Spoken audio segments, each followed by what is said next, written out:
This guy's going to start spitting some facts. You can't make this up.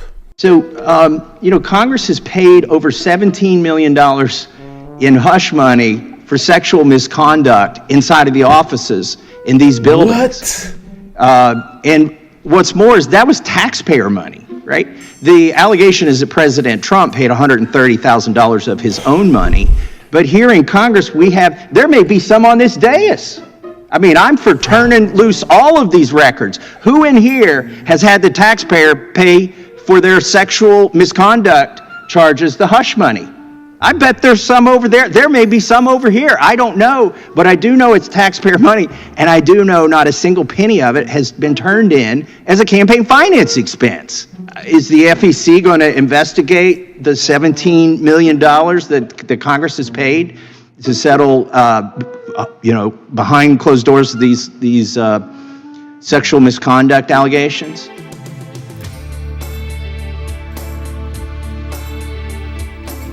Remember, don't like, share, or subscribe. What are you trying to do? Blow up the channel or something?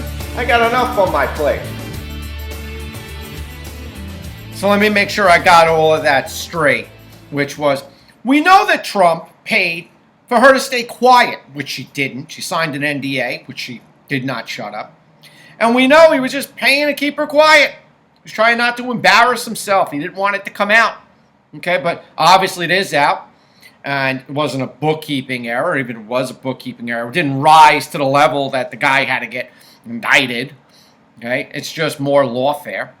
But why don't we find out about the $17 million that went through the taxpayers' money to cover up all these other sexual misconduct allegations that are up in the government? So Elon and Trump aren't wrong. Maybe a department that goes after efficient spending in government is warranted and needed.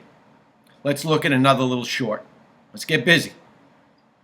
Michelle Obama's speech on day 2 of the DNC was a masterclass in irony. She and my father didn't aspire to be wealthy. In fact, they were suspicious of folks who took more than they needed. The Obamas have a combined net worth of $70 billion, and they own a bunch of properties, including a mansion in Washington, D.C. worth $8.1 million. But that's not more than they needed. Look, they needed that extra square footage to store all their humility. The Obamas also have a home in Martha's Vineyard worth $11.75 million. But again, it's not more than they needed. I mean, without it, where would they put their fleet of kayaks and organic quinoa garden? In their defense, they're not taking more than they need. They're just taking more than they could ever use, which is totally different. Please like, comment, and subscribe. Do you see all the hypocrisy on display? This is what the problem is in our society. There's so much hypocrisy. They want to call out the right for its own hypocrisy, obnoxious, egomaniacal. Trump is a narcissist. He's a sociopath. He's a homophobe. He's a transphobe. He's a xenophobe. Phobe. Right? They want to call him out on all that. But they don't call themselves out, and the left doesn't call themselves out for their own hypocrisy. Are they really the party of the working man and woman? No.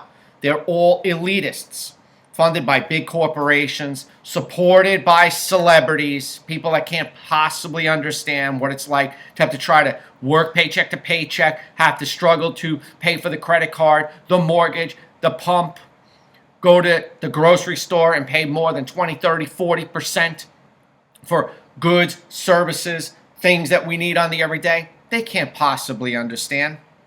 So if you're taking your advice from a celebrity, you really need to have your head examined, especially if they're helping you to decide who you're going to vote for.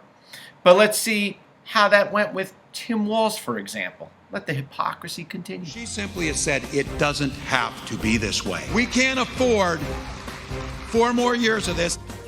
Trump War Room, they reacted saying, Walz finally tells the truth. We can't afford 4 more years of Kamala Harris. Senior Trump 2024 campaign official Tim Murtaugh saying, quote, just amen. That's all he wrote. Former Governor Scott Walker saying, we finally agree with Governor Tim Walz. And here's some examples, Maria. Groceries under Biden-Harris up over 20%. Energy costs are up over 30%. Auto insurance is up 55%. overall prices are up nearly 20%. So in the context, he was talking about other things. He was going after former President Trump and J.D. Vance. But the fact that he said that, and you know what? It's on tape. When you say it, it's out there. And he's gotten pretty. You know, it's so funny. They keep talking about turning the page, moving forward, right? And Timmy said the quiet part out loud, right? Because they always end up telling on themselves. It's just like this really deep psychological need to tell the truth, right? So they caused all of this inflation, runaway spending, okay? They closed down the drilling, all of the leases in the states, okay? All these folks came across the border illegally. We're paying for all of it, just getting deeper and deeper in debt. That's why we're paying for all these high prices of energy, goods, services, debt service on credit cards, car loans, mortgages. It's just crazy. But they want to turn the page. Some nonsense like that. Let's continue to look at the nonsense. Since the election, it appears that America already has its first female president. Check this out. The Biden administration, led by the non-compass mentis Joe Biden, just held its first cabinet meeting in 11 months, which I guess is fine because there's been nothing going on in the world the last year or so. But this is what's interesting. Look who is sitting at the head of the table. She talked about the fact that sometimes the White House, in her words, surprises you. And for somebody who has worked on women's health issues for her whole career, frankly, as a teacher, but also as the second lady and now as the first lady, she said one of the things that struck her the most was the inequities in medical research, funding for medical research for women. So this is an important priority of hers.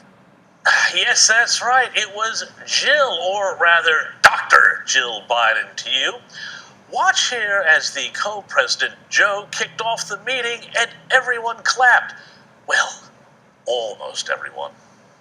The United States continues to be home to the most cutting-edge research in the world, and where everyone can lead healthier lives. Thank you.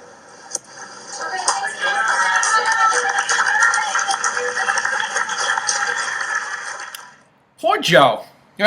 Joe got booted.